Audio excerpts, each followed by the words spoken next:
I never thought that I would come back to this place, that it would become my new home.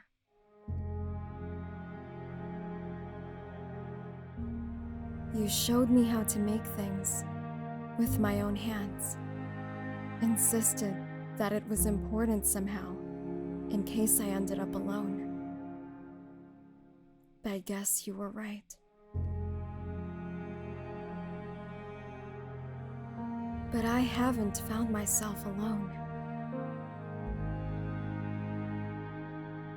So many others have also been left behind. And although everyone here has a different vision of what this place could become, we all agree that just surviving is not enough. We want to build something beautiful.